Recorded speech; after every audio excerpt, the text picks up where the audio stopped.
welcome to my Java programming tutorial. In this video, we will talk about when to return a loop. So let's take a look at the example in front of you. We have to generate 10 Lotto numbers. So let's get started. Write a method 7 that accepts a random parameter and uses it to draw up to 10 Lotto numbers from 1 to 30. So we are generating 10 numbers. The range of those numbers is from 1 to 30. If any of the number is a lucky 7, so it means we are looking for the number 7. You can set any number, but according to our question, the lucky number is 7.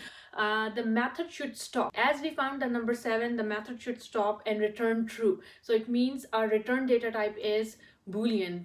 If none of the are 7, it should return false. So you can take a look at two method calls with an example.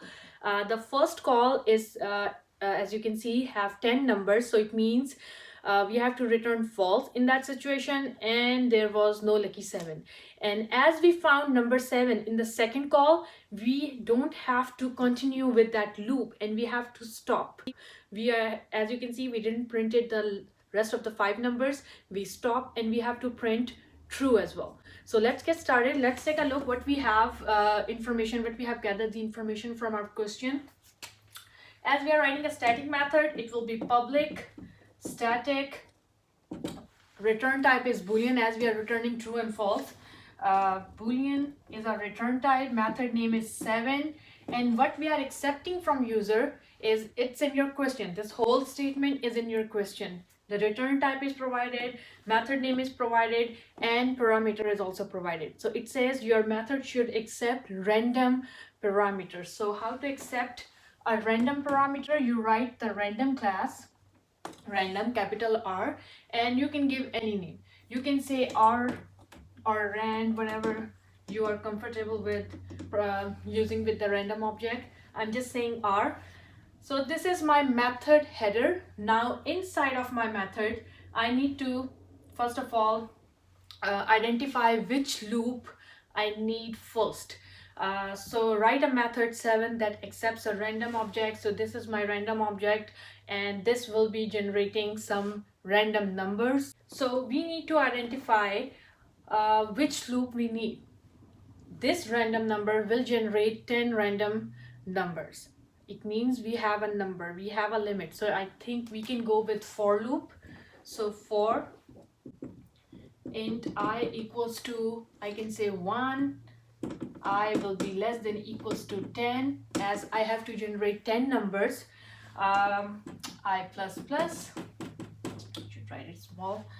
Now inside of this loop, what we have to do is generate the random number. How you generate a random number? Let's say you can say int, as the random number is integers. Int num equals to, I will call this r dot next int. Next int represent, it's an integer number I want to generate from this random object.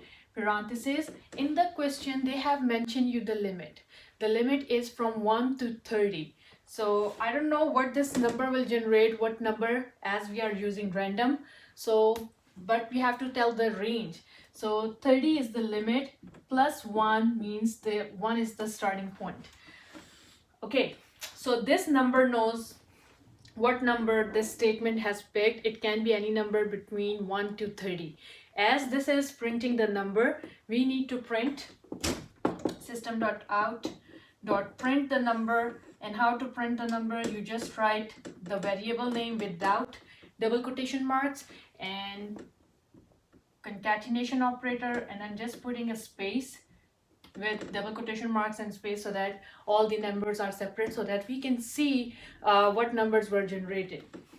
You can put a comma or anything you want just to separate all the numbers. So this is a number which is generated. Now over here is the case. Now you have to set your conditions, whether you need to continue the code because we don't know what this number is. Maybe on the very first run, this number is holding 7 because we are looking for number or our lucky number 7. So if the number is 7, what was the number is 7, we need to stop. So our condition is if this num is equals to 7, So if this num is equals to 7, it means we need to stop. We don't have to continue.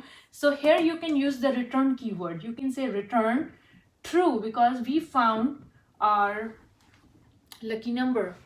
If num equals to 7, return true. Do I have to say else? Return false. Okay, this is where student makes a lot of mistake. If you take a look at your question again, in the first call, if we don't found number 7, because this will run only once. So if you see, it will not run 10 times. This code will run once because of your if and else situation. You have said if num is equals to 7, it will return true. If your number is maybe 22, any other number other than 7, it will return false and exit the loop. This is you don't want. According to your question, if the number is not 7, continue the code. Keep running, keep printing 10 times, right? So it means you don't need else and you will not return false inside of your loop. So this is where your if condition is closed and this is where your loop is closed. Outside of the loop, it means you have run your code 10 times and 10 numbers are printed and your code didn't go through this if condition, and it means we don't have found number 7. So outside of your loop, you will return false.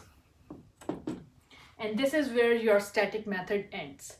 Okay, so that's why we are returning false outside. Otherwise, if you go back, like if you write return false inside of your loop will run only once. And if you found number 7, maybe after 2 tries, 3 tries, 4 tries, this if condition will run, this is true, and it will exit. It will not print the rest of the numbers if you have found 7. It will only stop when you found 7. Otherwise, it will print 10 times and then it will print false or return false that we didn't find 7 in this run. So this is how you have to identify according to your question. Read the question again and again.